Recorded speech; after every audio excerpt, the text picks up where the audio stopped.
اور اس کے اندر استطاعت ہے، اپنی بیوی کے اندر برائی دیکھ رہا ہے، اپنے بچوں کے اندر دیکھ رہا ہے، اس کے اندر استطاعت ہے، طاقت ہے کہ اسے ہاتھوں سے روک سکے تو روک لے گا۔ خالد بن ولید رضی اللہ تعالیٰ عنہ کو اللہ کے رسول صلی اللہ علیہ وسلم نے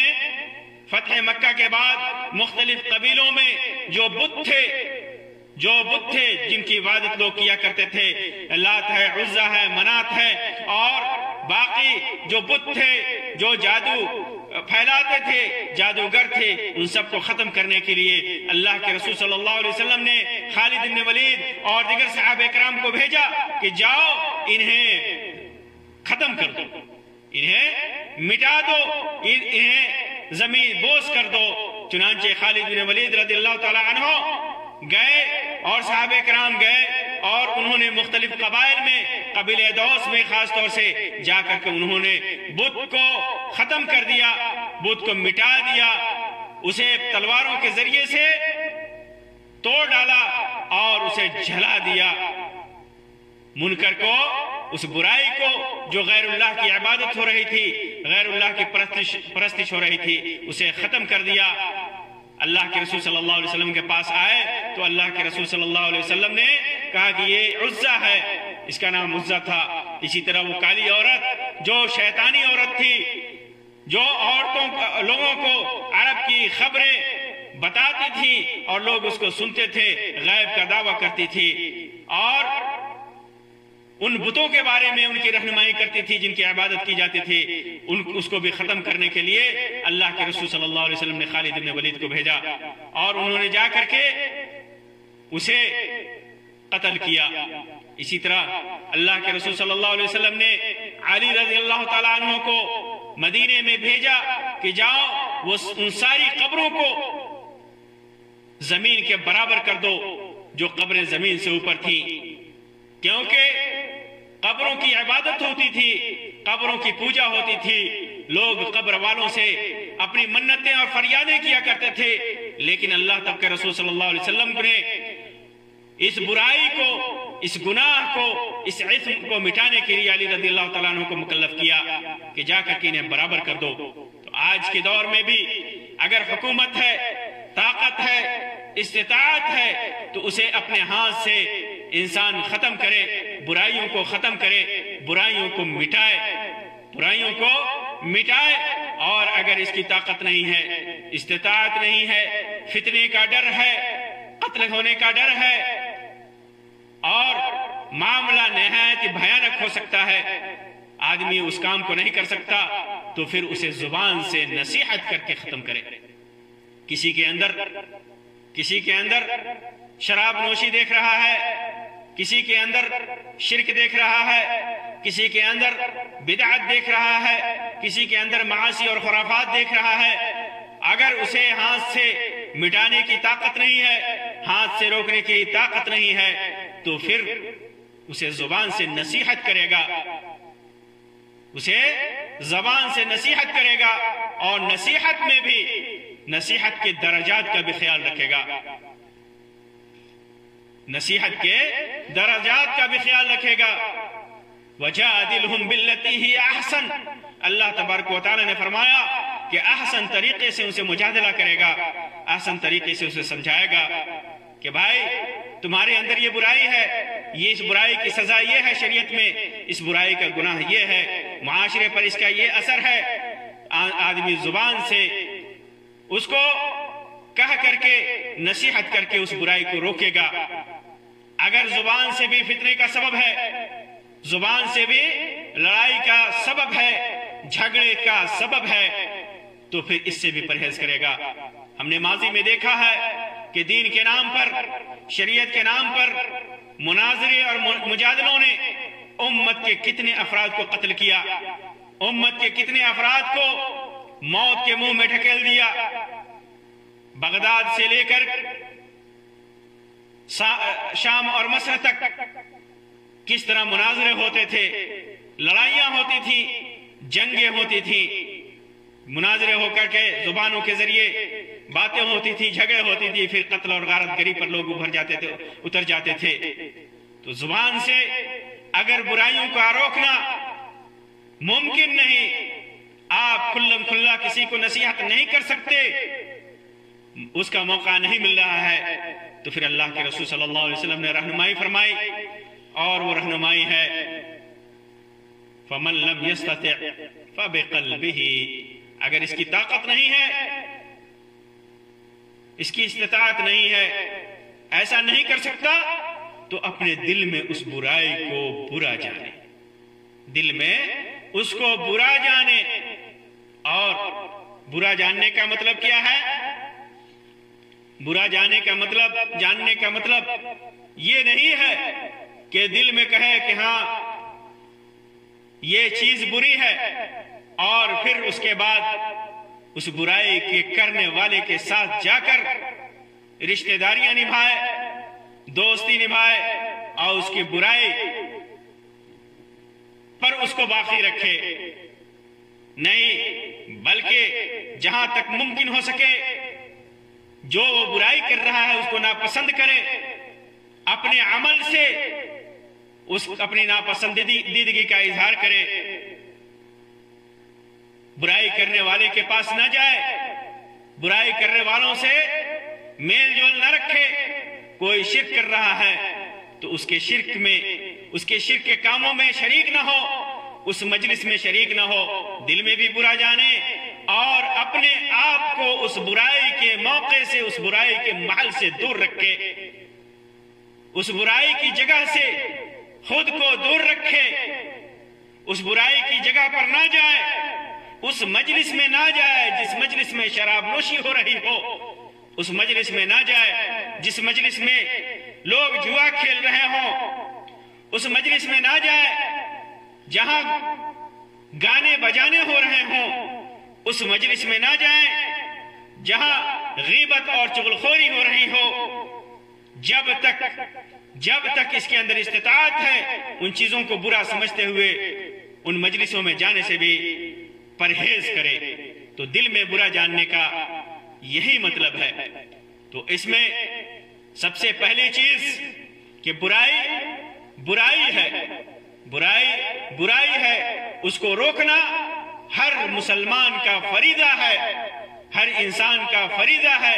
کہ برائی کو روکے، اس کے اوپر واجب ہے، اس کے اوپر ضروری ہے۔